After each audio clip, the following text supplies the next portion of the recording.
Dans l'immensité silencieuse de l'espace profond, à plus de 13 milliards d'années-lumière de notre planète, émerge une scène qui semble défier toute logique connue. Le télescope spatial James Webb a réussi à pénétrer dans des régions du cosmos qui, jusqu'à récemment, appartenaient uniquement au domaine de la théorie, et ce qu'il révèle oblige à reconsidérer de nombreuses certitudes que la physique moderne tenait pour immuables depuis des générations. Des indices de galaxies primitives sont apparus dont l'existence reste difficile à expliquer, des structures colossales qui semblent trop anciennes pour l'époque où elles se sont formées, et des signaux énigmatiques provenant de mondes errants qui traversent le vide comme des échos lointains. Si tu ressens le désir de comprendre les mystères les plus profonds de l'univers, tu peux continuer à avancer, car ce qui va être exploré pourrait modifier pour toujours notre manière d'interpréter la réalité. Respire profondément et accompagne ce parcours, car le voyage ne fait que commencer. Quelque chose d'étrange, presque inquiétant, semble se développer dans les profondeurs du cosmos. Pendant des décennies, les scientifiques ont cru que la vitesse d'expansion de l'univers était correctement décrite par les observations disponibles et par des modèles mathématiques soigneusement élaborés. Le télescope spatial Hubble offrait une série de mesures cohérentes, et les équations cosmologiques semblaient s'assembler comme les pièces d'une structure parfaitement équilibrée. Pourtant, les observations du James Webb, réalisées avec une sensibilité jamais atteinte auparavant, ont bouleversé cet équilibre et transformé de nombreuses certitudes en nouvelles questions. Les mesures actuelles suggèrent que l'univers pourrait s'étendre à des rythmes différents selon la méthode employée pour l'observer, comme si le tissu même de l'espace réagissait de manière inattendue, en fonction du point de vue de l'observateur. Imagine un ballon qui se gonfle lentement, mais dont la surface ne grandit pas de façon uniforme, certaines régions semblant s'accélérer davantage que d'autres, brisant la symétrie que l'on s'attendrait à trouver. Selon les théories classiques, une expansion inégale devrait être impossible, car les lois fondamentales indiquent que la croissance de l'espace devrait se produire de manière homogène. Dans cet espace, tu trouveras des récits et des documentaires consacrés aux trous noirs, aux galaxies lointaines et aux grands mystères du temps et de la matière. Si tu souhaites continuer à explorer ces paysages cosmiques, tu peux t'abonner et m'accompagner chaque semaine dans de nouveaux voyages vers les limites connues de l'univers. Après cela, nous continuons. Le Webb a confirmé les craintes les plus profondes des astronomes. Lorsque la vitesse d'expansion était mesurée à l'aide d'étoiles lointaines appelées variables céphéides, une valeur était obtenue. Lorsqu'elle était calculée à partir du rayonnement fossile du fond diffus cosmologique, une valeur totalement différente apparaissait. L'écart n'est pas minime. Il s'agit d'une différence si énorme qu'elle suggère que notre compréhension fondamentale de la réalité pourrait être erronée. Les scientifiques l'appellent la tension de Hubble, un terme qui reflète à peine l'ampleur de la crise. Ce n'est ni une simple erreur de mesure, ni un problème de calibration. Après avoir étudié plus de 1000 étoiles céphéides dans 5 galaxies réparties sur 130 millions d'années-lumière, la contradiction persiste. Les implications sont extraordinaires. Nos modèles sur le fonctionnement de l'univers sont-ils complètement faux ? Ou existe-t-il une force inconnue capable de déchirer la réalité ? L'énergie sombre, cette composante mystérieuse qui pousse l'expansion cosmique, pourrait se comporter d'une manière jamais imaginée auparavant. Certaines régions de l'espace pourraient s'étendre plus rapidement que d'autres, créant des fissures cosmiques qui défient tout ce que nous savons sur l'espace-temps.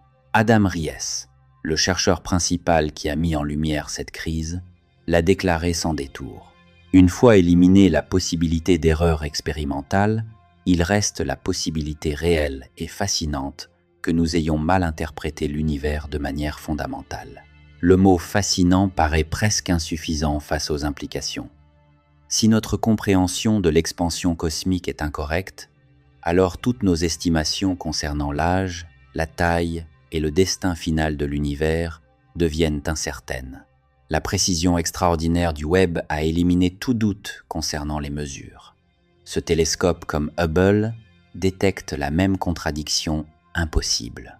L'univers s'étend, mais d'une manière qui brise les lois de la physique telles que nous les connaissons. Cette découverte à elle seule suffirait à réécrire les manuels de cosmologie, mais le Webb ne faisait que commencer. En poursuivant son regard vers les profondeurs de l'espace, il a commencé à identifier des objets qui ne devraient pas exister, des comportements qui défient toute explication et des phénomènes qui suggèrent que la réalité est bien plus étrange et dangereuse que nous ne l'avons jamais imaginé. La crise de l'expansion n'était que le début, car des monstres impossibles flottent dans le cosmos ancien en réécrivant les lois de l'évolution galactique. Lorsque le James Webb a dirigé ses yeux infrarouges vers une région apparemment vide près de la Grande Ourse, les astronomes s'attendaient à trouver de minuscules galaxies jeunes datant des premiers milliards d'années du cosmos. À la place, ils ont découvert 6 systèmes stellaires massifs et mûrs qui n'auraient pas dû avoir le temps de grandir autant. Ces géants galactiques contiennent presque autant d'étoiles que notre Voie lactée, mais ils se sont formés lorsque l'univers n'avait que 3% de son âge actuel. C'est comme tenter de faire pousser un chêne adulte en seulement 3 mois. C'est exactement ce que ces galaxies ont accompli à l'échelle cosmique. La formation stellaire exige du temps. La gravité a besoin de millions d'années pour rassembler suffisamment de gaz et de poussière afin d'allumer la fusion nucléaire. Pourtant, ces 6 systèmes ont accéléré leur développement jusqu'à devenir des titans galactiques alors que l'univers était encore dans son enfance. La découverte s'est produite presque par hasard. L'astrophysicienne Erika Nelson examinait des régions de la taille d'un timbre-poste dans les images profondes du Webb lorsqu'elle remarqua plusieurs points rouges, flous, trop brillants pour être des objets ordinaires. En astronomie, la lumière rouge indique souvent un rayonnement ancien étiré par l'expansion de l'univers durant son long voyage vers la Terre. Mais ces objets étaient à la fois extrêmement anciens et incroyablement lumineux, une combinaison qui défiait toute explication. Chacune de ces galaxies monstrueuses contient entre 10 et 100 milliards d'étoiles. Pour croître aussi rapidement, elles auraient dû former des centaines de nouvelles étoiles chaque année pendant des centaines de millions d'années. Notre Voie lactée, en comparaison, n'en produit que 2 par an. Ces anciens systèmes étaient de véritables usines stellaires fonctionnant à une vitesse que la physique moderne considère impossible. L'équipe a surnommé ces objets les brise-univers, car ils menacent de démanteler notre compréhension de la formation des structures cosmiques. Selon toutes les simulations et tous les modèles élaborés par les scientifiques, la matière dans l'univers primitif aurait dû s'assembler lentement et méthodiquement. Les petites structures auraient fusionné progressivement pour en former de plus grandes sur des milliards d'années. Ces 6 galaxies bouleversent entièrement cette chronologie. Elles suggèrent que l'univers primitif était capable d'atteindre des niveaux d'organisation et de complexité que les cosmologues n'avaient jamais imaginé possibles. Soit il existe un mécanisme totalement inconnu de formation rapide des galaxies, soit nos hypothèses fondamentales sur l'évolution cosmique sont catastrophiquement erronées. La découverte soulève des questions inquiétantes sur le rôle de la matière noire dans le développement précoce du cosmos. Si les galaxies pouvaient devenir aussi massives aussi rapidement, cela signifie que la matière noire s'agrégeait et attirait la matière ordinaire à des vitesses bien supérieures à celles prévues actuellement. L'armature invisible qui façonne notre univers pourrait être bien plus violente et imprévisible qu'on ne le pensait. Joël Leja, l'un des astronomes qui étudie ces objets, a parfaitement résumé l'ampleur du problème. Nous regardons pour la première fois l'univers primitif, et nous trouvons quelque chose d'aussi inattendu que cela crée de véritables problèmes pour la science. Pourtant, confirmer qu'il s'agit réellement de galaxies nécessite des observations supplémentaires à l'aide du spectrographe du Webb, et ce que ces études ultérieures ont révélé s'est avéré encore plus inquiétant que prévu. Un monstre d'une masse équivalente à 50 millions de soleils erre dans l'espace complètement seul et réécrit l'histoire du cosmos dans les profondeurs de l'univers primitif. Le James Webb a découvert quelque chose qui ne devrait pas exister selon toutes les théories de formation des trous noirs. Cuson est un trou noir supermassif, pratiquement dépourvu de galaxies autour de lui. Il est essentiellement nu, dérivant dans l'espace, sans l'habituel cours de milliards d'étoiles qui accompagnent normalement des objets aussi massifs. La plupart des trous noirs supermassifs se trouvent au centre des galaxies, comme des encres cosmiques entourées de disques tournoyants d'étoiles, de gaz et de poussière, formant avec leur galaxie une relation symbiotique qui évolue pendant des milliards d'années dans une délicate danse gravitationnelle et de formation stellaire. Cuson brise toutes ces règles. Ce vagabond cosmique contient une masse équivalente à 50 millions de soleils comprimés dans une région plus petite que notre système solaire. Pour comprendre son échelle, si la Terre avait la taille d'une bille, Cuson resterait invisible à l'œil nu malgré le fait qu'il contienne plus de matière que des centaines de milliards d'étoiles. Ce qui rend réellement troublante cette découverte est le moment où elle apparaît. Cuson existe dans l'enfance de l'univers, seulement 600 millions d'années après le Big Bang. La formation traditionnelle des trous noirs nécessite la mort d'étoiles massives, ce qui implique d'attendre que la première génération d'étoiles se forme, vive sa vie et s'effondre en supernova spectaculaires. Ce processus devrait demander bien plus de 600 millions d'années. Roberto Maiolino, l'astrophysicien de Cambridge qui a contribué à identifier Cuson, a décrit cette découverte comme totalement hors échelle. L'objet défie tous les modèles élaborés par les scientifiques sur la croissance et l'évolution des trous noirs supermassifs dans l'univers primitif. 3 théories tentent d'expliquer l'existence de Cuson, et chacune est plus inquiétante que la précédente. La première suggère que certains trous noirs pourraient se former directement par l'effondrement d'énormes nuages de gaz, évitant complètement la phase stellaire. La seconde propose que des trous noirs de masse intermédiaire aient grandi à des rythmes impossibles, dévorant la matière plus vite que la physique ne devrait le permettre. La troisième théorie est la plus troublante de toutes. Cuson pourrait être un trou noir primordial créé dans les premières secondes de l'univers, lors de violentes fluctuations de l'espace-temps immédiatement après le Big Bang. Si cela était vrai, cela signifierait que Cuson est resté caché dans l'obscurité cosmique depuis le commencement, attendant 13 milliards d'années que les étoiles et les galaxies se forment et révèlent sa présence. Cuson n'est qu'un des centaines d'objets similaires identifiés par le web. Ces petits points rouges apparaissent partout dans l'univers primitif. Chacun pourrait être un monstre cosmique défiant toute explication. Il brille grâce à la lumière de la matière qui se déchire et surchauffe en spiralant vers leur puits gravitationnel. L'existence de ces trous noirs nus suggère que l'univers primitif était bien plus chaotique et violent que ce que les cosmologues avaient imaginé. Au lieu d'une formation graduelle et ordonnée des structures cosmiques, nous pourrions être face à des preuves de catastrophes primordiales qui ont forgé des trous noirs massifs avant même l'existence des premières étoiles. Si Cuson est réellement un trou noir primordial, il représente quelque chose de bien plus ancien et étrange que n'importe quelle galaxie ou étoile, mais ce n'était pas le seul trou noir impossible découvert par le web dans les profondeurs du cosmos. Des trous noirs plus anciens que les premières étoiles pourraient avoir illuminé l'univers et existé depuis le moment même de la création. Les scientifiques ont toujours cru que les trous noirs supermassifs se formaient après l'effondrement de la première génération d'étoiles massives. Ce processus devrait nécessiter des centaines de millions d'années. À mesure que la gravité attire lentement suffisamment de matière pour déclencher la fusion nucléaire, les étoiles vivent leur brève mais intense existence avant d'exploser en supernova en laissant derrière elles des cadavres stellaires. Pourtant, le James Webb a trouvé des preuves de trous noirs supermassifs déjà présents lorsque l'univers n'avait que 400 millions d'années.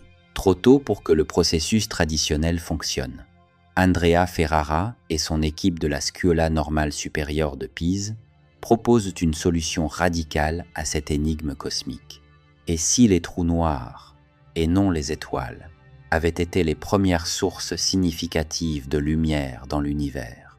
Et si des trous noirs primordiaux, formés durant les premières secondes chaotiques après le Big Bang, erraient déjà dans l'obscurité alors que le cosmos était encore dans son enfance, ces trous noirs primordiaux hypothétiques se seraient formés par un mécanisme totalement différent de celui des trous noirs stellaires, non pas à partir de l'effondrement d'étoiles, mais de fluctuations extrêmes de densité dans la soupe primordiale, existant moins de 5 secondes après le Big Bang.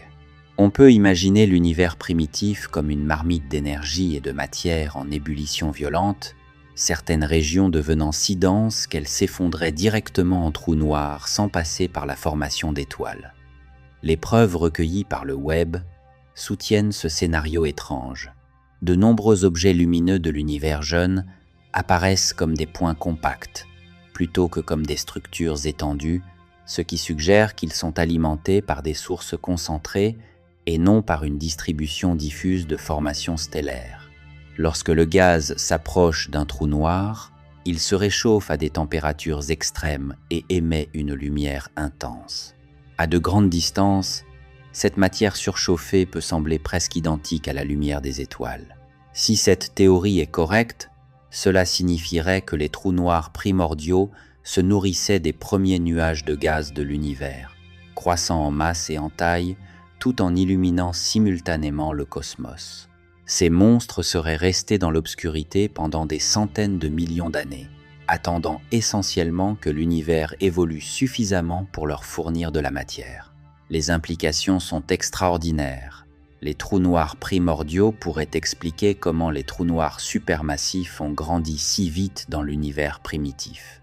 Ils auraient bénéficié d'une avance de centaines de millions d'années, leur permettant d'atteindre des dimensions énormes avant même que les premières galaxies ne se forment autour d'eux. Mais ce scénario soulève des questions encore plus troublantes.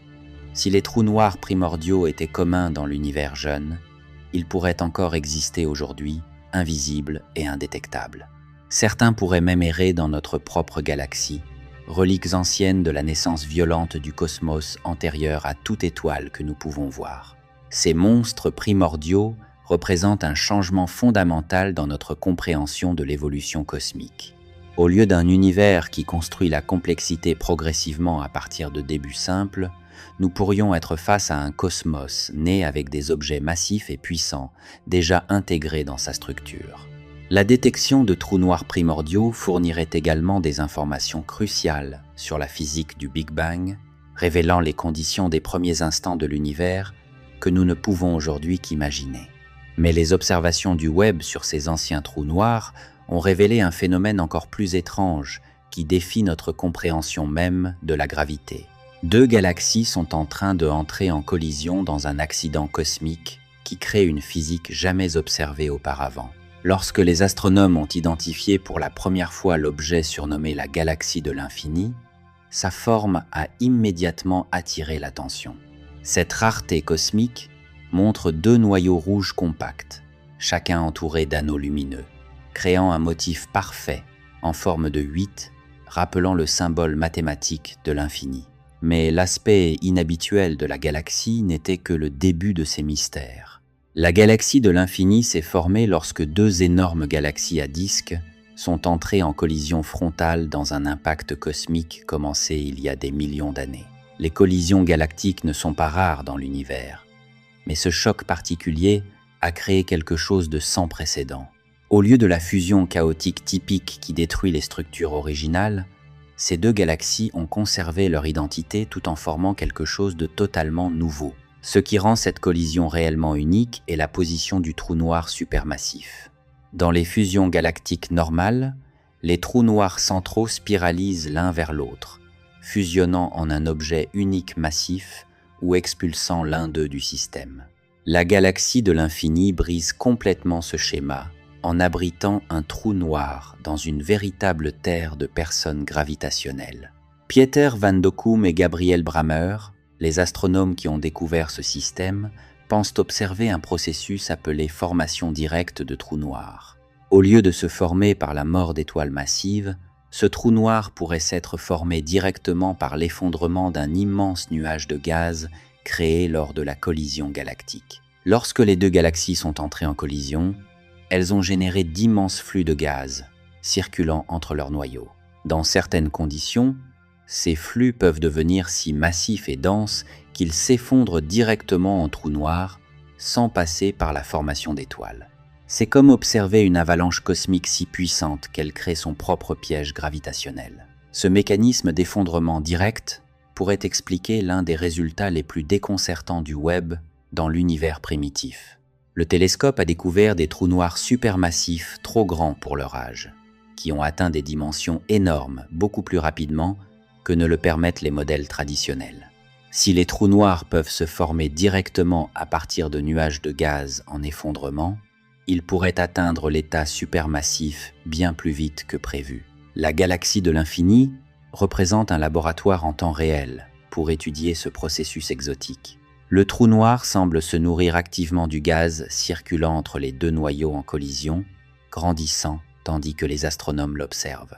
Le système démontre que la formation des trous noirs peut être bien plus dynamique et rapide que ce que les scientifiques avaient imaginé auparavant.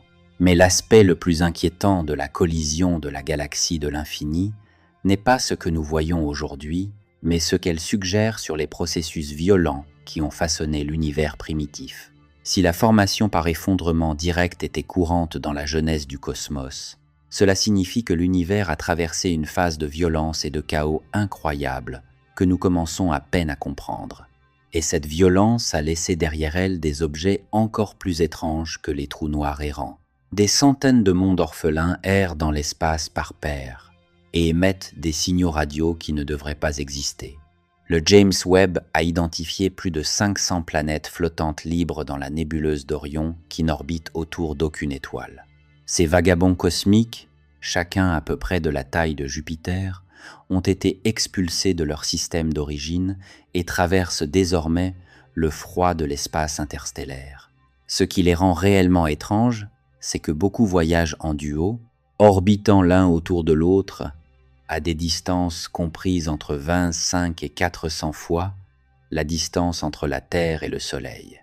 Les scientifiques appellent ces vagabonds couplets des objets binaires de masse jovienne ou jumbos, et ils défient toutes les théories de formation planétaire élaborées jusqu'à présent.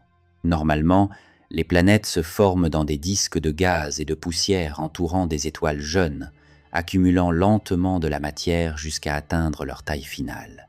La danse gravitationnelle nécessaire pour créer des planètes binaires devrait être incroyablement rare. Pourtant, le Webb a trouvé des dizaines de ces couples cosmiques. Le mystère s'est approfondi lorsque les astronomes ont pointé des radiotélescopes vers ces planètes couplées et ont découvert quelque chose de sans précédent. Plusieurs jumbos émettent des signaux radio avec des motifs jamais observés auparavant sur des planètes. Il ne s'agit pas des émissions typiques attendues de mondes dotés de champs magnétiques interagissant avec des particules chargées. Ils produisent des rafales radio à des fréquences de l'ordre du gigahertz, des milliers de fois plus élevées que les ondes radio FM normales. Sur Terre, des signaux radio aussi élevés proviennent de sources technologiques ou de phénomènes astronomiques extrêmement énergétiques tels que les pulsars et les quasars.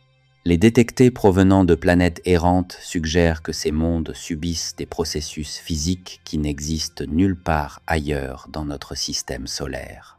Les émissions radio semblent liées à la nature binaire de ces planètes. Lorsque deux objets massifs orbitent l'un autour de l'autre, ils créent des interactions gravitationnelles complexes capables de générer des champs magnétiques puissants et des courants électriques. On peut imaginer une sorte de friction cosmique à une échelle jamais observée auparavant. Les jumbos sont essentiellement des générateurs électriques géants alimentés par leur danse orbitale, mais les signaux eux-mêmes restent profondément énigmatiques. Différentes paires de jumbos produisent des signatures radio distinctes, ce qui suggère que chaque système binaire possède une personnalité électromagnétique unique. Certains émettent des flux constants d'ondes radio, tandis que d'autres produisent des rafales épisodiques sans motif évident. Les implications sont troublantes. Si ces mondes orphelins peuvent générer des signaux radio aussi puissants, de quoi d'autre seraient-ils capables ? Leur champ magnétique pourrait être des ordres de grandeur plus puissants que tout ce qui a été observé dans notre système solaire, générant des phénomènes de météo spatiale capables d'influencer même des systèmes stellaires proches.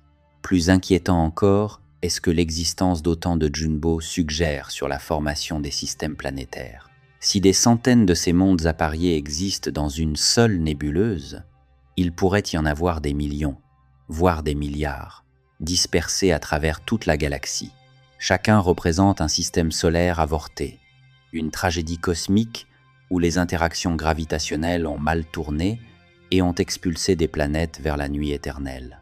Ces mondes errants sont des orphelins cosmiques, séparés pour toujours de la chaleur et de l'énergie de la compagnie stellaire. Ils vivent dans une obscurité perpétuelle. Leur seule source de chaleur provient de la lente désintégration d'éléments radioactifs dans leur noyau et des forces de marée générées par la danse orbitale avec leurs compagnons.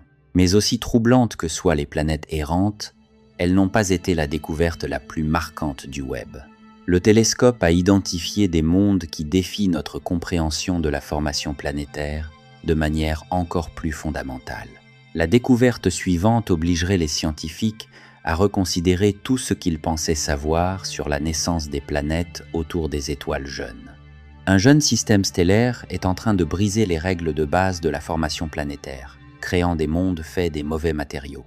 Dans la région de formation stellaire connue sous le nom de NGC 6537, le James Webb a découvert un disque protoplanétaire presque dépourvu d'eau, mais riche en dioxyde de carbone précisément dans la zone où devraient se former des planètes semblables à la Terre. Cette découverte détruit l'une des hypothèses les plus fondamentales concernant le développement des planètes rocheuses autour des étoiles jeunes. Tous les modèles de formation planétaire supposent que les régions internes des disques entourant des étoiles nouvellement nées, là où se forment les planètes terrestres, sont dominées par l'eau, la glace et les minéraux silicatés. L'eau est l'une des molécules les plus abondantes de l'univers, et sa présence dans les disques protoplanétaires est considérée comme essentielle pour créer des mondes potentiellement habitables. Le disque autour de l'étoile Isuchai 147 remet en cause ces suppositions. Lorsque le Webb a analysé ce système avec son spectrographe infrarouge proche, les astronomes s'attendaient à voir la signature familière de la vapeur d'eau mêlée à d'autres composés communs. À la place, ils ont trouvé un disque où le dioxyde de carbone domine les régions internes où se forment normalement les planètes terrestres. L'eau est si rare qu'elle devient presque indétectable, créant un environnement différent de tout ce que les chercheurs avaient modélisé auparavant. Cette découverte remet en question tout ce que nous comprenons de la chimie de la formation planétaire. Sur Terre, l'eau a joué un rôle crucial dans la création de la géologie, de l'atmosphère et finalement des conditions qui ont permis l'apparition de la vie. Une planète qui se formerait dans le système ISO pourrait se développer dans des conditions chimiques totalement différentes, donnant naissance à des types de mondes sans analogie dans notre système solaire. Deux théories tentent d'expliquer cette chimie anormale, et toutes deux ont des implications inquiétantes. La première suggère que le rayonnement ultraviolet intense provenant de l'étoile jeune ou d'étoiles massives voisines aurait stérilisé le disque, brisant les molécules d'eau et expulsant l'hydrogène, laissant l'oxygène se combiner avec le carbone. La seconde théorie est encore plus troublante. La domination du dioxyde de carbone pourrait être le résultat de conditions inhabituelles dans les grains de poussière qui composent le disque. Au lieu d'être recouverts d'eau ou de glace comme dans les disques normaux, ces grains pourraient être enveloppés de composés riches en carbone en raison de l'environnement spécifique autour de cette étoile jeune. Quelle que soit la cause, ces explications suggèrent que la formation planétaire peut suivre des chemins que personne n'avait imaginés. Si le rayonnement ultraviolet peut priver d'eau des disques planétaires entiers, cela signifie que de nombreux mondes, potentiellement habitables, pourraient ne jamais recevoir les blocs chimiques nécessaires pour soutenir la vie. La galaxie pourrait être remplie de planètes arides riches en dioxyde de carbone, formées dans des conditions hostiles à la chimie associées à la vie. Cette découverte soulève également des questions sur la diversité des systèmes planétaires dans la galaxie. Si la formation planétaire peut produire des environnements chimiques aussi différents, des classes entières de mondes pourraient exister, gouvernées par des processus géologiques et atmosphériques que nous n'avons jamais observés. Le système XUDX représente un laboratoire naturel pour étudier des voies alternatives de formation planétaire. À mesure que les planètes de ce système continueront à se développer, elles fourniront des indices sur la naissance des mondes lorsque les ingrédients chimiques de base sont radicalement différents de ceux de notre système solaire. Mais la chimie anormale de la formation planétaire n'était qu'un des nombreux mystères atmosphériques que le Webb était sur le point de révéler. La prochaine cible du télescope dévoilerait un monde si hostile et alien qu'il remettrait en question la définition même d'une atmosphère planétaire, une planète si proche de son étoile que sa surface brille comme du métal en fusion. Et pourtant, elle parvient à conserver une atmosphère qui défie toutes les lois de la science planétaire. 55. Cancri et orbite si près de son étoile qu'elle complète une année en seulement 10 à 8 heures terrestres. Cette planète infernale est en rotation synchrone, ce qui signifie que la même face reste toujours orientée vers l'étoile. Un hémisphère diurne suffisamment chaud pour faire fondre le cuivre et un hémisphère nocturne plongé dans une obscurité éternelle. Les températures de surface dépassent les 4000 degrés, assez pour vaporiser la plupart des matériaux connus. Selon toutes les règles de la physique planétaire, ce monde aurait dû perdre son atmosphère il y a des milliards d'années. Pourtant, le James Webb a découvert quelque chose d'impossible. Cette planète infernale possède non seulement une atmosphère, mais elle est composée de matériaux qui ne devraient pas exister sous forme gazeuse à des températures aussi extrêmes. L'atmosphère semble riche en monoxyde et en dioxyde de carbone, créant un manteau dense autour d'un monde qui devrait être aussi aride que Mercure. La découverte a été rendue possible grâce à des mesures extrêmement précises réalisées avec l'instrument infrarouge moyen du Webb. Lorsque les astronomes ont mesuré le rayonnement thermique du côté diurne de la planète, ils ont trouvé des températures plus basses que prévu. Quelque chose bloquait et redistribuait la chaleur de l'étoile, et ce quelque chose ne pouvait être qu'une atmosphère suffisamment dense pour transporter l'énergie de l'hémisphère brûlant vers l'hémisphère nocturne gelé. Cette circulation atmosphérique crée l'un des systèmes climatiques les plus extrêmes jamais observés. On peut imaginer des vents rugissant à des milliers de kilomètres par heure, transportant roches et métal vaporisés du côté diurne vers le côté nocturne, où ces matériaux se condensent et tombent comme une pluie de minéraux fondus. La différence de température entre les deux hémisphères devrait dépasser les 3000 degrés, mais l'atmosphère parvient à la modérer grâce à des courants convectifs fonctionnant dans des conditions impossibles à reproduire dans n'importe quel laboratoire terrestre. L'aspect le plus déroutant de cette atmosphère est son origine. Elle ne peut pas être un résidu de la formation de la planète, car les vents stellaires auraient balayé tout gaz primordial en quelques millions d'années. Les scientifiques pensent qu'il s'agit d'une atmosphère secondaire qui bout constamment depuis l'intérieur de la planète. On peut imaginer un monde dont la propre croûte est en ébullition, où la chaleur extrême et les forces de marée de l'étoile cuisent littéralement l'intérieur de la planète, vaporisant des matériaux riches en carbone dans les profondeurs du sous-sol qui s'échappent ensuite par un dégazage volcanique intense. L'atmosphère est continuellement détruite par le rayonnement stellaire et constamment renouvelée par des processus géologiques opérant à des températures capables de vaporiser presque tous les matériaux connus. Il se crée ainsi un cycle infernal où l'intérieur de la planète alimente sa propre atmosphère impossible. La vapeur de roche s'élève depuis la surface, est entraînée par des vents supersoniques, se condense du côté nocturne et retombe sous forme de métal et de pierres liquides. Toute la planète est devenue un gigantesque appareil de distillation fonctionnant à la limite extrême de la physique. L'existence de l'atmosphère de 55 Cancri y suggère que les planètes peuvent retenir des gaz dans des conditions beaucoup plus extrêmes qu'on ne le pensait possible. Cela a de profondes implications pour notre compréhension des mondes potentiellement habitables. Si des atmosphères peuvent survivre dans des environnements aussi infernaux, peuvent-elles aussi persister autour de planètes que nous avons toujours considérées comme trop hostiles pour toute forme de chimie atmosphérique? Mais l'atmosphère impossible de cette planète infernale n'était qu'un prélude. Le Webb était sur le point d'identifier un visiteur provenant d'un autre système stellaire qui défierait notre compréhension du temps lui-même. Une comète ancienne, venue d'un système stellaire lointain, traverse notre système solaire et elle est plus ancienne que la Terre, que le Soleil et que tout ce que nous appelons notre foyer.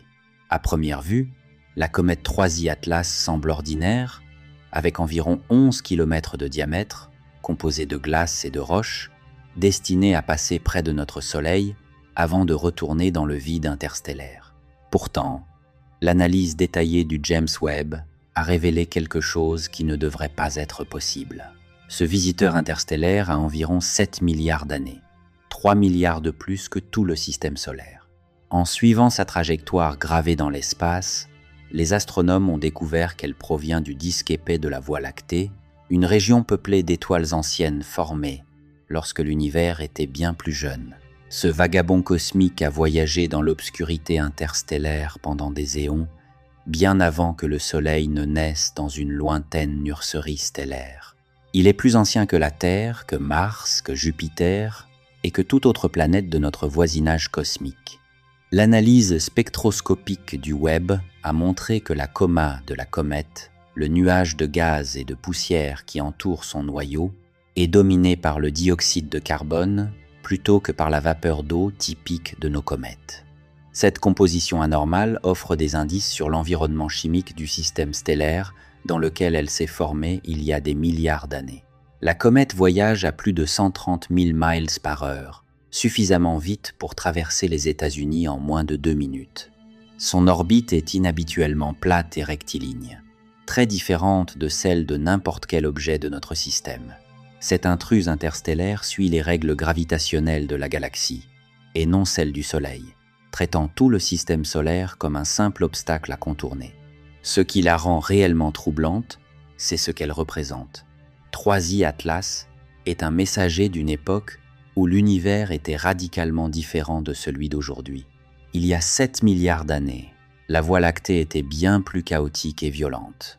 Les taux de formation stellaire étaient plus élevés, les éléments lourds plus rares, et les processus chimiques qui construisent les planètes fonctionnaient dans des conditions totalement différentes. Cette comète s'est formée autour d'une étoile qui a vécu et est morte des milliards d'années avant l'existence de notre Soleil. Elle a survécu à la mort de son étoile mère, probablement à une explosion de supernova si violente qu'elle a détruit tout le système planétaire et projeté la comète aérée dans la galaxie. Pendant 3 milliards d'années, elle a voyagé à travers les profondeurs cosmiques, une capsule temporelle gelée transportant des signatures chimiques d'une époque extrêmement ancienne.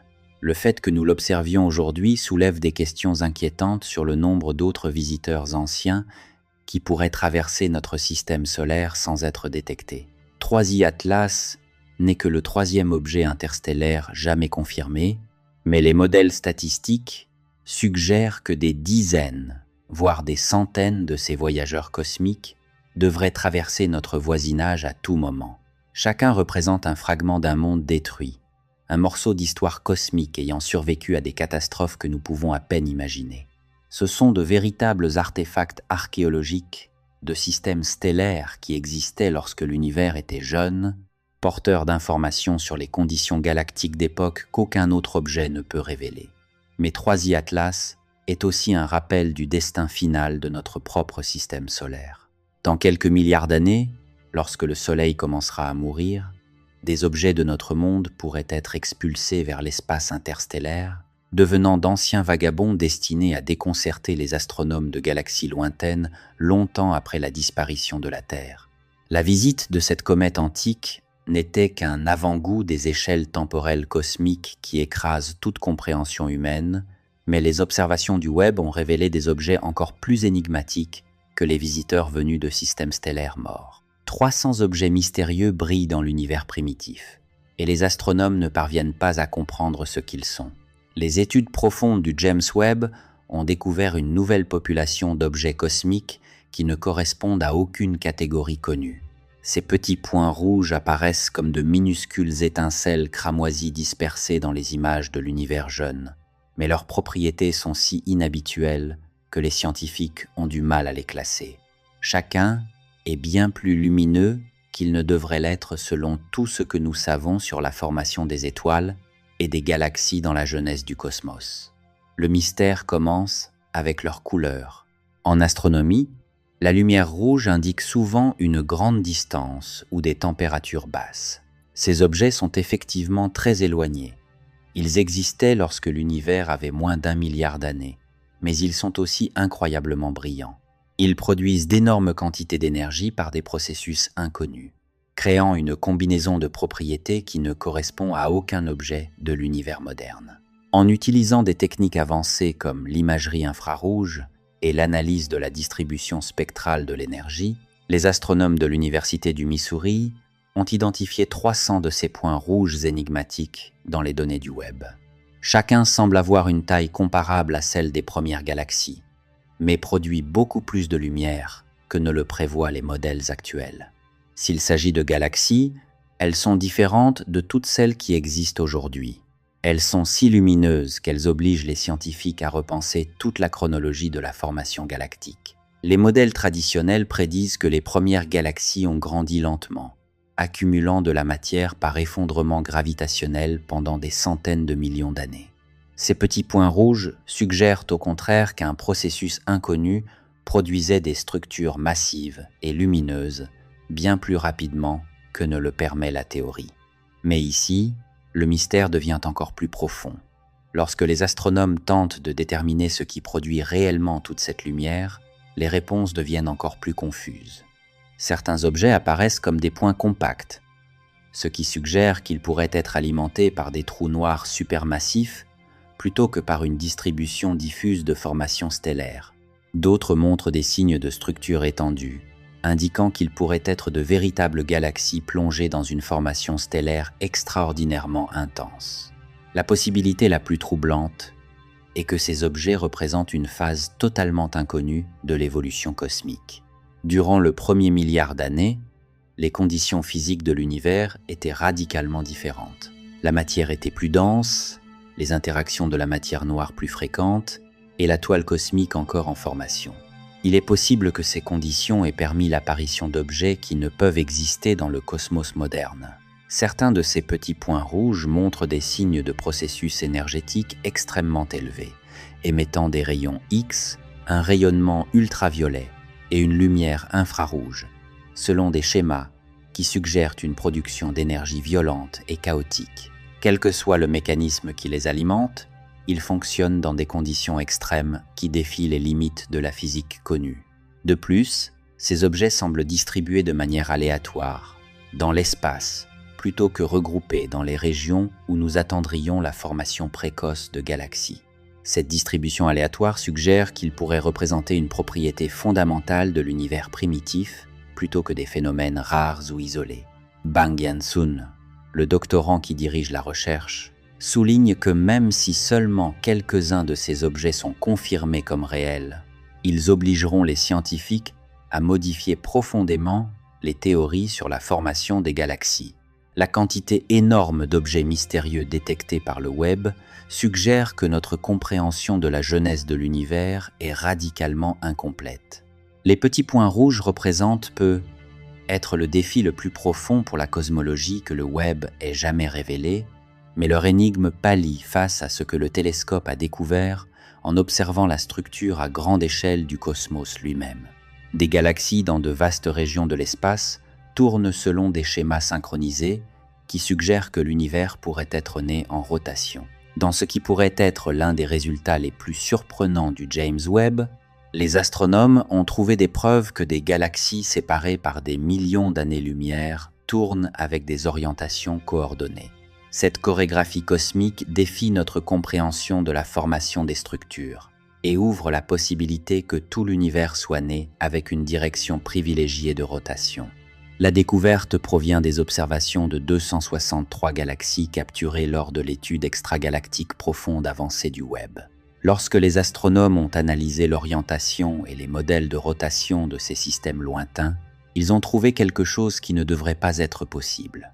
Selon les modèles cosmologiques standards, des galaxies trop éloignées pour s'influencer gravitationnellement devraient tourner dans des directions totalement aléatoires. C'est comme découvrir que tous les moulins à vent d'un continent entier tournent exactement dans la même direction sans qu'aucun schéma de vent ne puisse coordonner leurs mouvements. Les galaxies sont séparées par des distances si énormes que la lumière de l'une mettrait des millions d'années à atteindre l'autre, et pourtant, elles semblent participer à la même danse cosmique. Lior Shamir, l'informaticien qui a dirigé l'analyse, a proposé 2 explications possibles, et toutes 2 sont profondément troublantes. La première et que l'univers soit né avec une rotation. Si le Big Bang lui-même possédait un moment angulaire, il aurait pu imprimer une direction privilégiée dans la structure cosmique qui s'est formée ensuite. Cette explication s'aligne avec la cosmologie des trous noirs, une théorie selon laquelle notre univers observable pourrait être l'intérieur d'un trou noir massif appartenant à un univers parent plus vaste. Si cela était vrai, les motifs de rotation observés par le Webb pourraient être la signature du mouvement de ce trou noir originel, transmise à des échelles cosmiques par des mécanismes que nous ne comprenons pas encore. La seconde explication est encore plus inquiétante pour la cosmologie traditionnelle. Si l'univers n'est pas né en rotation, alors les rotations galactiques coordonnées suggèrent que les théories actuelles sur l'évolution cosmique sont fondamentalement incomplètes. Il doit exister une force ou un champ inconnu opérant à des échelles bien plus grandes que celles que les scientifiques avaient jamais envisagées. Les implications vont bien au-delà de la formation des galaxies. Un univers en rotation posséderait des propriétés physiques différentes de celles du cosmos statique prévues par les modèles standards. L'espace et le temps eux-mêmes pourraient posséder des directions privilégiées, créant des asymétries dans les lois physiques qui influenceraient tout, de la physique des particules jusqu'au destin final de l'univers. La découverte soulève également des questions concernant l'énergie sombre, cette force mystérieuse qui pousse l'expansion cosmique. Si l'univers possède un axe de rotation privilégié, les effets de l'énergie sombre pourraient varier selon la direction, créant un cosmos qui s'étend plus rapidement dans certaines directions que dans d'autres. Cela pourrait expliquer certaines des anomalies que le Webb a révélées dans les vitesses d'expansion cosmique. Peut être que le plus troublant est ce qu'un univers en rotation suggère sur notre place dans la hiérarchie cosmique. Si notre univers tourne à l'intérieur d'une structure plus vaste, cela signifie que la réalité s'étend bien au-delà du cosmos observable. Nous pourrions vivre à l'intérieur d'un seul composant d'un multivers immense, où des univers entiers tournent comme des galaxies dans un espace de dimension supérieure. Les rotations galactiques coordonnées représentent un défi fondamental pour notre compréhension de la formation des structures cosmiques et de la nature même de l'espace. Mais ces rotations cachées n'étaient que le début du défi lancé par le Webb à la physique conventionnelle. Le résultat suivant du télescope révélerait des trous noirs qui se forment par des processus qui ne devraient pas être possibles. Un trou noir supermassif est en train de se former en temps réel par un mécanisme qui brise toutes les règles de l'évolution stellaire. Dans les profondeurs du cosmos, le James Webb a découvert une collision galactique qui est en train de créer quelque chose d'inédit. Le système que les astronomes appellent la galaxie de l'infini abrite un trou noir supermassif qui semble s'être formé par effondrement gravitationnel direct plutôt que par la mort d'étoiles massives. Ce processus se déroule dans un endroit où, selon toute théorie, un trou noir ne devrait pas pouvoir exister. Le trou noir se trouve suspendu dans une immense étendue de gaz d'hydrogène brillant entre deux noyaux galactiques en collision. Dans les fusions galactiques normales, les trous noirs des deux galaxies spiralisent l'un vers l'autre en formant des systèmes binaires qui finissent par fusionner ou par expulser l'un d'eux. La galaxie de l'infini brise totalement ce schéma en abritant un trou noir dans une véritable terre de personnes gravitationnelles. Pieter van Dokkum et Gabriel Brammer ont découvert ce système en examinant les images de champs profonds du Webb. La forme caractéristique en 8 de la galaxie a immédiatement attiré leur attention. Mais les observations ultérieures ont révélé quelque chose de bien plus important. Les émissions radio du système indiquent la présence d'un trou noir massif, exactement là où la théorie affirme qu'il ne devrait pas pouvoir survivre. Le processus d'effondrement direct fonctionne comme une avalanche cosmique. Lorsque les deux galaxies sont entrées en collision, elles ont créé d'énormes courants de gaz qui circulaient entre leurs noyaux. Dans certaines conditions spécifiques, ces courants sont devenus si denses et si massifs qu'ils se sont effondrés directement en un trou noir sans passer par la phase intermédiaire de formation stellaire. Il s'agit d'un effondrement gravitationnel pur, sans évolution préalable d'étoiles. Cette découverte résout l'un des mystères les plus déconcertants observés par le Webb.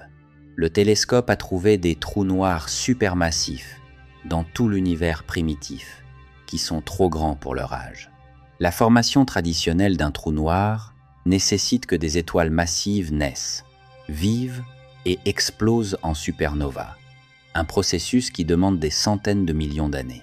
Mais le Webb a découvert des trous noirs supermassifs déjà matures lorsque l'univers n'avait que 600 millions d'années.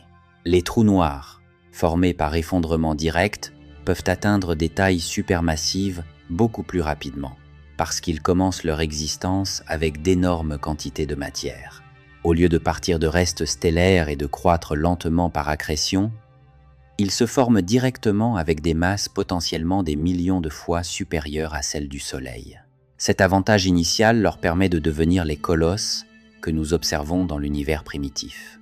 La galaxie de l'infini représente donc un laboratoire naturel pour étudier en temps réel ce processus de formation exotique. Le trou noir se nourrit activement du gaz qui circule entre les deux noyaux galactiques en collision, grandissant pendant que les astronomes l'observent. Le système démontre que la formation des trous noirs peut être bien plus rapide, dynamique et violente que ce que la science avait envisagé. Mais le mécanisme d'effondrement direct soulève des questions inquiétantes sur la violence cosmique dans l'univers jeune. Si ces processus étaient communs dans le cosmos primitif, cela signifie que la formation des galaxies a été accompagnée d'événements catastrophiques capables de produire instantanément certains des objets les plus massifs de l'univers. Ce processus suggère que les trous noirs supermassifs pourraient être bien plus fondamentaux pour l'architecture cosmique qu'on ne le pensait. Au lieu d'être des sous-produits de la formation galactique, ils pourraient agir comme des moteurs primaires de l'organisation de la matière à des échelles gigantesques. Le trou noir issu d'un effondrement direct dans la galaxie de l'infini démontre que l'univers possède des mécanismes capables de créer des objets massifs beaucoup plus rapidement et avec beaucoup plus de violence que les objets. Modèle conventionnel, mais même cette formation rapide de trous noirs ne pouvait pas expliquer le comportement d'alimentation le plus extrême que le Webb s'apprêtait à révéler. La prochaine cible du télescope montrerait un monstre cosmique qui consomme la matière à un rythme que la physique considère comme impossible. Un trou noir de l'univers primitif est en train de dévorer la matière 40 fois plus vite que ne l'autorisent les lois de la physique, croissant à une vitesse qui défie tous les modèles connus. Caché parmi des milliers de sources de rayons X dans le ciel profond, le James Webb a identifié un trou noir supermassif qui brise les règles fondamentales concernant l'alimentation de ces objets. L'objet désigné 1568 consomme de la matière à 40 fois sa limite théorique, une vitesse extrême qui remet en question notre compréhension de la physique des trous noirs. Chaque trou noir possède ce que les scientifiques appellent la limite d'Eddington, la quantité maximale de matière qu'il peut accréter avant que la pression de radiation du gaz surchauffé n'expulse le matériau entrant. C'est comme essayer de boire à un tuyau d'incendie. Au-delà d'un certain flux, la pression devient impossible à supporter. Le 1568 boit à 40 tuyaux à la fois. La découverte a nécessité de combiner la sensibilité infrarouge du Webb avec les données de l'observatoire de rayons X Chandra de la NASA. Le 1568 était initialement caché parmi des milliers de sources de rayons X intenses, invisibles pour les télescopes optiques, mais extrêmement brillants en hautes énergies. Les capacités infrarouges du Webb ont permis aux astronomes d'identifier des émissions faibles et complémentaires qui ont révélé la véritable nature de l'objet. Ce qui rend réellement inquiétante cette frénésie d'alimentation, c'est ce qu'elle implique pour la croissance du trou noir. Avec des taux d'accrétion aussi extrêmes, le 1568 aurait pu acquérir une grande partie de sa masse actuelle en un seul épisode d'alimentation rapide. Le trou noir semble se trouver au cœur de ce que les astronomes appellent un épisode d'accrétion, durant lequel d'énormes quantités de matière sont englouties en un court intervalle de temps cosmique. L'objet existe à peine 100 millions d'années après le Big Bang, lorsque l'univers était encore dans son enfance. Pour qu'un trou noir atteigne le statut supermassif aussi rapidement en respectant les taux d'accrétion traditionnels, il faudrait partir de graines impossiblement grandes. L'alimentation extrême de 1568 offre une possible solution à ce paradoxe temporel.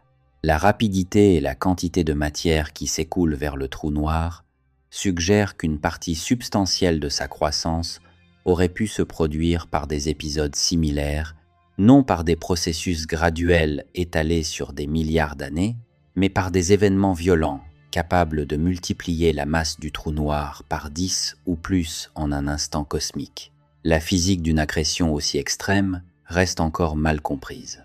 Le trou noir semble stabiliser d'une manière ou d'une autre le processus malgré la pression de radiation qui devrait interrompre le flux de matière, ou a-t-il développé un mécanisme pour contrôler cette pression, ou bien la matière environnante possède-t-elle des propriétés inhabituelles lui permettant de résister à l'expulsion. Le 1568 représente l'extrême du comportement d'alimentation des trous noirs et fonctionne dans des conditions qui poussent la physique jusqu'à ses limites.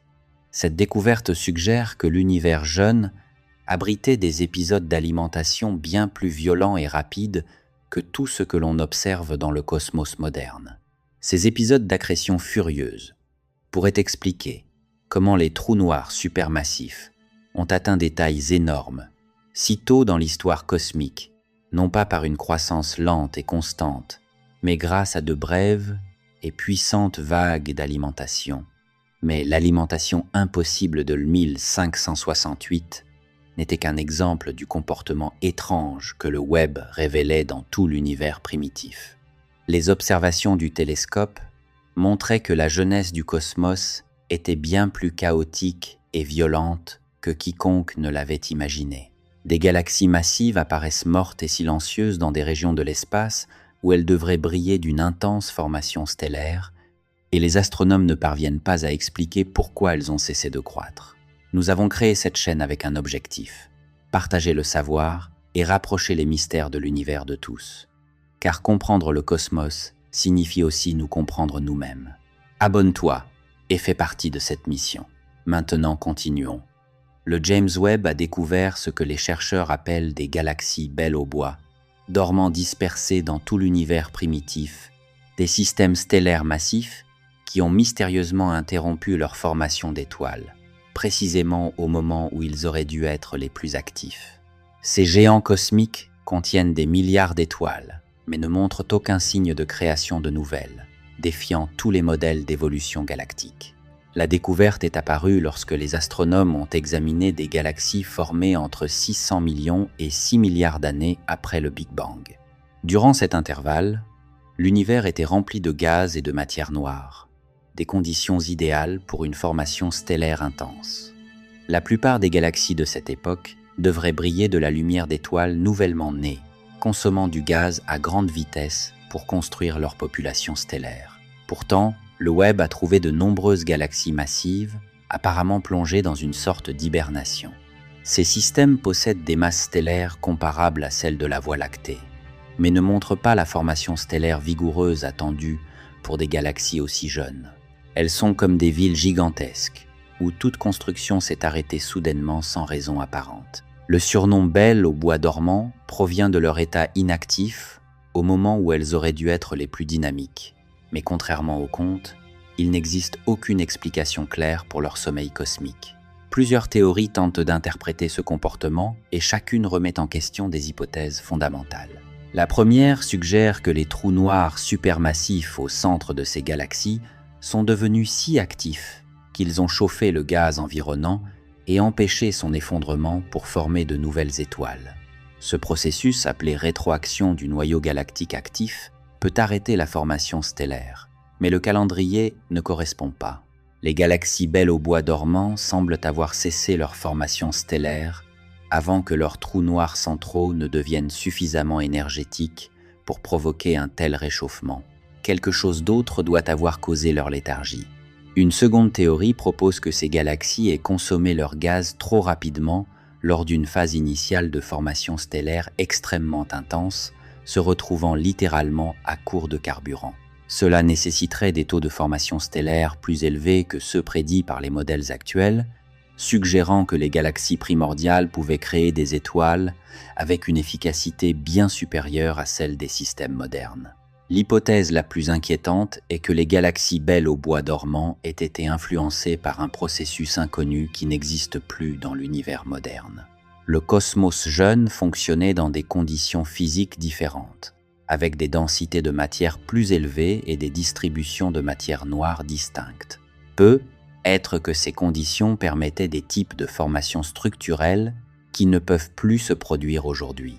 L'existence de galaxies inactives dans l'univers primitif a des implications profondes pour notre compréhension de l'évolution cosmique. Si des galaxies massives peuvent arrêter leur processus de croissance si tôt dans l'histoire du cosmos, cela signifie que la formation galactique est bien plus complexe et imprévisible que ce que les scientifiques avaient imaginé. Ces beautés cosmiques endormies représentent une nouvelle preuve que l'univers jeune était un endroit bien plus étrange et violent que ne le prévoient nos modèles actuels. Une planète errante dérivant dans l'espace a développé l'atmosphère la plus étrange jamais découverte, avec des couches de nuages séparées composées de minéraux de fer et de magnésium. SIMP 0, 8, 3, 6, plus 0, 9, 3, 3 est différent de tout monde de notre système solaire. Ce vagabond cosmique n'orbite autour d'aucune étoile, mais se déplace librement à travers la galaxie, éclairé uniquement par la faible lueur de sa propre chaleur interne. L'analyse atmosphérique détaillée du James Webb a révélé quelque chose d'inédité. Cette planète errante possède une atmosphère stratifiée où une pluie de fer tombe à travers des nuages composés de minéraux de magnésium. L'atmosphère de la planète ressemble à un gâteau cosmique à multiples couches, avec différents types de nuages métalliques empilés à différentes altitudes. Près de la surface, une couche dense de nuages de fer crée des phénomènes météorologiques totalement différents de tout ce qui existe sur Terre. Il ne s'agit pas de vapeur d'eau, mais de concentrations denses de métal vaporisé qui se condensent et tombent comme une pluie de fer liquide lors de tempêtes planétaires.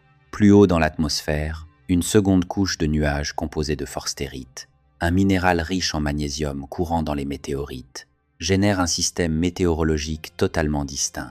Ces nuages de silicate se forment lorsque la température et la pression atteignent des conditions exactes permettant aux composés de magnésium de se vaporiser et de se condenser. L'interaction entre ces deux couches crée une dynamique atmosphérique qui dépasse les limites de la science planétaire. Les observations infrarouges du Webb ont révélé que les deux couches nuageuses sont irrégulières et changent constamment, signe de schéma climatique actif, alimenté par la rotation de la planète et par ses sources internes de chaleur. Les nuages de fer semblent suivre des trajectoires de circulation différentes de celles des nuages de magnésium, créant une structure atmosphérique tridimensionnelle complexe qui varie drastiquement à la surface de la planète. Mais l'aspect le plus mystérieux de l'atmosphère de ce monde provient de régions beaucoup plus élevées, où le Webb a détecté ce que les chercheurs appellent des points chauds, des zones de chaleur intense alimentées par des aurores radio, des phénomènes électromagnétiques similaires aux aurores boréales terrestres, mais opérant à des niveaux d'énergie qui seraient mortels pour toute forme de vie. Ces aurores radio indiquent que SIMP possède un champ magnétique incroyablement puissant, bien plus fort que tout ce qui a été observé dans notre système solaire. Ce champ magnétique interagit avec les particules chargées du milieu interstellaire, générant des courants électriques qui chauffent certaines parties de la haute atmosphère jusqu'à des températures supérieures à celles des couches inférieures de nuages métalliques. Alison McCarthy, la doctorante qui dirige l'analyse, a décrit la planète comme un monde doté de mécanismes de variabilité qui avaient été théorisés mais jamais observés directement. Les interactions complexes entre nuages de fer, nuages de magnésium et aurores radio créent un système atmosphérique fonctionnant selon des principes jamais vus auparavant.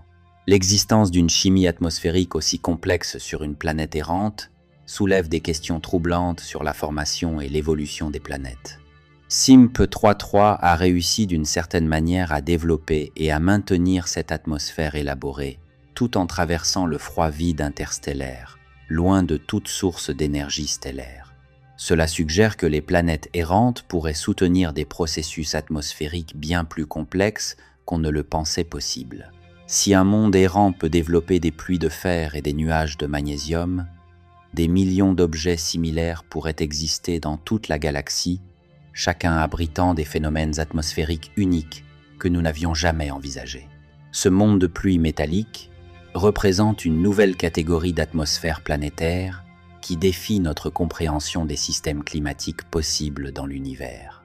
Une étrange galaxie en forme de hibou cosmique nage à travers l'espace profond, révélant des structures tentaculaires qui suggèrent des interactions violentes jamais observées auparavant. Lorsque le James Webb a capturé des images de ce que les astronomes ont surnommé le hibou cosmique, la première chose qui a attiré l'attention fut son apparence distinctive. La région centrale brillante crée l'illusion de deux yeux lumineux, tandis que les formations de gaz et de poussière environnantes rappellent le profil plumeux du visage d'un hibou. Une analyse détaillée a révélé que cette créature cosmique est bien plus étrangère et inquiétante que ne le suggère son surnom ludique. Le hibou cosmique appartient à une classe d'objets appelée galaxies méduses, des systèmes qui semblent nager dans l'espace entraînant derrière eux de longs tentacules de gaz et d'étoiles. Ces tentacules ne sont pas des décorations, mais des preuves de violents processus de dépouillement qui déchirent la galaxie tandis qu'elle traverse son environnement. La galaxie subit un processus connu sous le nom de ram pressure stripping, dans lequel son mouvement à travers le gaz chaud des grands amas crée un vent frontal cosmique qui arrache littéralement des parties de sa structure. C'est comme conduire une voiture décapotable sur l'autoroute, tandis que des objets libres s'envolent depuis la banquette arrière. Le hibou cosmique perd des fragments de lui-même en voyageant à travers l'espace. La vision infrarouge du Webb a révélé la véritable étendue de cette violence cosmique. Les tentacules de la galaxie s'étendent sur des centaines de milliers d'années-lumière et contiennent des milliards d'étoiles arrachées à leur position d'origine. Ces étoiles réfugiées existent désormais dans les tentacules, isolées du corps principal de la galaxie et destinées à se disperser lentement dans le vide. Mais l'aspect le plus troublant n'est pas ce que la galaxie perd, mais ce que le processus de dépouillement révèle sur son environnement. La pression de rame nécessaire pour créer des tentacules aussi vastes indique que la galaxie se déplace à travers un milieu incroyablement dense et chaud, bien plus extrême que l'espace relativement vide entre les galaxies. Cela suggère que la toile cosmique, la structure à grande échelle de la matière qui relie les galaxies dans tout l'univers, est beaucoup plus violente et turbulente que ce que les scientifiques avaient imaginé. Au lieu de galaxies se déplaçant sereinement dans le vide, nous les voyons se frayer un chemin à travers des environnements capables de les démanteler. Le processus méduse crée également de nouvelles opportunités pour la formation d'étoiles à l'intérieur même des tentacules. À mesure que le gaz est arraché de la galaxie et comprimé par la pression de rame, il peut déclencher des explosions de formations stellaires dans des régions éloignées du corps principal. Le hibou cosmique est en train d'être détruit, tout en créant simultanément de nouvelles populations stellaires le long de sa trajectoire. Les observations du Webb ont révélé des régions actives de formations stellaires dispersées dans les tentacules de la galaxie, brillantes d'un bleu intense en raison de la lumière d'étoiles jeunes et massives. Ces pépinières stellaires existent en isolement gravitationnel à des milliards d'années-lumière de la galaxie qui a initialement fourni la matière dont elles sont faites. La découverte de vastes structures méduses dans les images profondes du Webb suggère que le cannibalisme galactique et les processus de dépouillement sont bien plus courants qu'on ne le pensait. L'univers pourrait être rempli de réfugiés cosmiques, étoiles et nuages de gaz arrachés à leur galaxie mère et désormais en voyage dans le vide. Le hibou cosmique n'est qu'un exemple de la violence qui façonne l'évolution galactique à l'échelle cosmique. Mais même cette destruction pâlit face à la violence stellaire que le Webb a découverte à l'intérieur de systèmes stellaires individuels. De jeunes étoiles créent des éléments lourds qui ne devraient pas encore exister, forgeant une chimie cosmique qui défie notre compréhension de l'évolution stellaire. Le James Webb a découvert de jeunes systèmes stellaires produisant des éléments lourds comme l'oxygène, le carbone et l'azote à des niveaux qui devraient être impossibles compte tenu de leur âge. Ces pépinières stellaires génèrent une chimie complexe qui, selon tous les modèles d'évolution stellaire, nécessiterait des milliards d'années pour se développer à travers des générations successives de naissances et de morts stellaires. Le mystère tourne autour de la métallicité, le terme astronomique désignant les éléments plus lourds que l'hydrogène et l'hélium. Dans l'univers primitif, seuls ces deux éléments légers existaient presque exclusivement. Tous les éléments plus lourds, du carbone et de l'oxygène jusqu'au fer et à l'or, devaient être forgés dans les fournaises nucléaires des étoiles massives, puis dispersées dans l'espace lorsqu'elles explosaient en supernova. Ce processus demande du temps. La première génération d'étoiles, appelée étoile de population 3, aurait été composée presque entièrement d'hydrogène et d'hélium. En mourant, elles auraient enrichi l'espace environnant en éléments lourds, permettant à la deuxième génération de se former avec une chimie légèrement plus complexe. Ce recyclage cosmique se poursuit pendant des milliards d'années, augmentant progressivement la métallicité des régions de formation stellaire. Pourtant, le Webb a trouvé des systèmes stellaires qui semblent avoir sauté plusieurs étapes de ce processus. De jeunes galaxies formées lorsque l'univers avait moins d'1 milliard d'années montrent des niveaux de métallicité qui devraient nécessiter de nombreuses générations d'évolution stellaire. Elles produisent de l'oxygène, du carbone et de l'azote à des rythmes qui ne correspondent pas à leur âge apparent. L'exemple le plus extrême provient de la galaxie Jai 3, observée seulement 330 millions d'années après le Big Bang. L'analyse spectroscopique a révélé de brillantes lignes d'émission d'hydrogène et des preuves d'éléments lourds déjà présents, suggérant que la galaxie a connu une évolution stellaire significative durant l'enfance cosmique. Cette chimie impossible oblige les scientifiques à revoir les hypothèses fondamentales sur la formation stellaire primitive.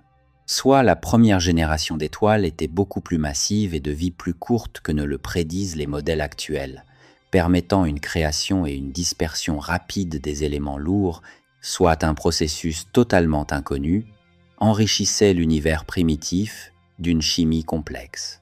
La première possibilité suggère que les étoiles de population 3 étaient de véritables monstres cosmiques, être des centaines de fois plus massives que notre Soleil, consumant leur carburant en quelques millions d'années et explosant en hypernova qui semaient des éléments lourds à travers d'immenses régions. De telles étoiles n'existent pas dans l'univers moderne, mais les conditions extrêmes du cosmos primitif auraient pu les rendre possibles.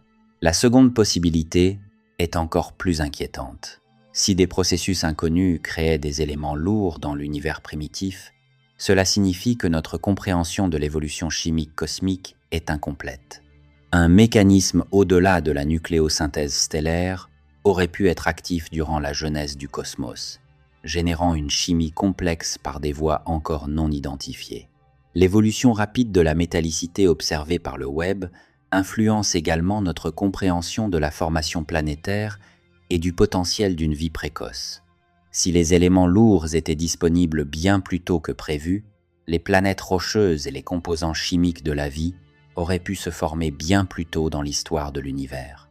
Ces découvertes suggèrent que l'univers jeune était capable d'une complexité chimique qui fait paraître nos modèles comme de simples approximations.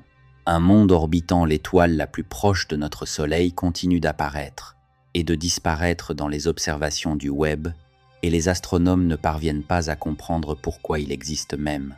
Dans ce que les chercheurs décrivent comme le résultat le plus significatif du James Webb jusqu'à présent, le télescope a détecté une planète géante orbitant autour d'Alpha Centauri, l'étoile semblable au Soleil la plus proche de la Terre, avant de la perdre complètement lors d'observations ultérieures.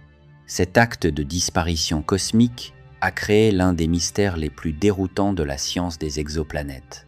La planète, désignée provisoirement Alpha Centauri AB, est apparue dans les observations initiales, comme une signature thermique cohérente avec un monde de la taille de Neptune orbitant dans la zone habitable de l'étoile. La découverte aurait été révolutionnaire en soi, représentant la planète potentiellement habitable la plus proche de la Terre jamais identifiée. Mais lorsque les astronomes ont tenté de confirmer la détection avec de nouvelles observations, la planète n'était tout simplement plus là. Les sessions d'imagerie ultérieures ne montraient aucune trace de la signature thermique qui semblait initialement si claire. La planète pourrait s'être déplacée vers une position où le Webb ne peut plus la détecter, ou bien avoir complètement disparu. Plusieurs explications ont été proposées pour cet acte de disparition cosmique, et chacune remet en question la compréhension conventionnelle des systèmes planétaires. La première suggère que la planète possède une orbite extrêmement elliptique qui l'emmène très loin de son étoile pendant la majeure partie de son année, devenant détectable seulement durant de brèves périodes où elle passe suffisamment près pour émettre une quantité significative de radiation thermique. Cependant, la mécanique orbitale rend cette hypothèse problématique. Une planète avec une orbite aussi extrême autour d'Alpha Centauri A serait gravitationnellement instable, probablement éjectée du système en raison des interactions avec l'étoile binaire compagne Alpha Centauri B. La danse gravitationnelle entre deux étoiles crée des dynamiques complexes, qui rendent difficiles les orbites planétaires stables. La deuxième explication est encore plus inquiétante. La planète pourrait être réelle mais entourée d'un nuage de poussière variable ou d'un anneau de débris qui la cache périodiquement aux capteurs infrarouges du Webb. Cela suggérait que le système d'Alpha Centauri est bien plus dynamique qu'on ne le pensait, avec des collisions ou des perturbations en cours créant des voiles temporaires autour des mondes en orbite. Une troisième possibilité défie complètement notre compréhension de la formation planétaire. La signature thermique pourrait représenter un monde encore en formation, accumulant de la matière depuis un disque protoplanétaire par épisode qui le rendent alternativement visible et invisible aux observations infrarouges. Cela impliquerait que la formation planétaire est toujours active dans le système d'Alpha Centauri, malgré le fait que ces étoiles aient des milliards d'années. L'hypothèse la plus troublante est que le Webb ait détecté quelque chose qui n'est pas du tout une planète. La signature thermique pourrait correspondre à un phénomène cosmique entièrement nouveau, peut être un nuage dense de débris chauds ou même un événement raté de formation stellaire dans les régions externes du système. Le mystère de la planète disparue met en évidence à quel point nous savons encore peu de choses sur les systèmes planétaires, même ceux de notre voisinage cosmique. Si un monde peut apparaître et disparaître dans les observations de l'étoile la plus proche, cela soulève des questions sur quels autres phénomènes planétaires pourraient être cachés à la vue de tous. La disparition d'Alpha Centauri sert de rappel que l'espace reste rempli de surprises qui défient nos hypothèses les plus fondamentales sur le fonctionnement des systèmes planétaires. Des champs magnétiques anciens découverts le long de la toile cosmique sont aussi complexes que les réseaux cérébraux humains et plus anciens que toute structure connue dans l'univers. Le James Webb a détecté des preuves de champs magnétiques s'étendant à travers les plus grandes structures cosmiques, créant des schémas de connectivité qui rappellent étrangement les réseaux neuronaux du cerveau humain. Ces champs magnétiques primordiaux semblent être des vestiges des premiers milliards d'années de l'univers, lorsque la structure cosmique prenait encore forme à travers des processus que nous ne comprenons que partiellement. La découverte est née des observations du Webb de la toile cosmique, la vaste trame de filaments et de vide qui organise la matière à des échelles gigantesques entre galaxies et amas de galaxies. De fins flux de gaz et de matière noire créent des ponts qui s'étendent sur des centaines de millions d'années-lumière. Le Webb a découvert que ces filaments cosmiques sont entrelacés avec des champs magnétiques d'une complexité extraordinaire. Les motifs magnétiques montrent un niveau d'organisation qui ne devrait pas exister dans l'univers primitif. Au lieu de champs simples et uniformes, le Webb a détecté des réseaux complexes, avec des nœuds, des connexions et des structures hiérarchiques qui reflètent la topologie des réseaux neuronaux biologiques. La similitude est si frappante que les chercheurs utilisent les mêmes outils mathématiques que ceux employés pour étudier la connectivité cérébrale afin d'analyser le magnétisme cosmique. Ces anciens champs magnétiques posent des questions fondamentales sur l'évolution de l'univers. Les modèles standards supposent que les champs magnétiques de l'espace se développent progressivement à mesure que se forment les galaxies et les étoiles, avec des vents stellaires et des explosions de supernovas, créant et amplifiant la structure magnétique sur des milliards d'années. Pourtant, les champs primordiaux détectés par le Webb semblent précéder entièrement ce processus. Ils montrent des signes d'avoir influencé la formation des premières galaxies, de manière que les théories actuelles ne parviennent pas à expliquer. La pression magnétique et les événements de reconnexion magnétique auraient pu façonner l'effondrement du gaz dans les premières étoiles, influençant leur masse, leur taux de formation et l'évolution chimique des premières galaxies. Peut être plus inquiétant encore est ce que ces réseaux magnétiques suggèrent sur la nature même de la formation structurelle du cosmos. Les motifs semblables à des cerveaux indiquent que l'univers a développé une complexité organisationnelle bien plus tôt qu'on ne le pensait. Au lieu d'un simple effondrement gravitationnel, le cosmos primitif aurait pu fonctionner comme un vaste système de traitement de l'information. Les réseaux magnétiques semblent également dynamiques, avec des connexions qui se forment et se brisent au fil du temps. Le web a trouvé des preuves de tempêtes magnétiques traversant des amas entiers de galaxies, des événements capables d'influencer la formation stellaire et l'évolution galactique sur d'énormes régions de l'espace. La découverte a aussi des implications pour notre compréhension de la matière noire et de l'énergie sombre. Les champs magnétiques peuvent interagir avec des particules chargées de manière qui influence la façon dont la matière s'agrège à grande échelle.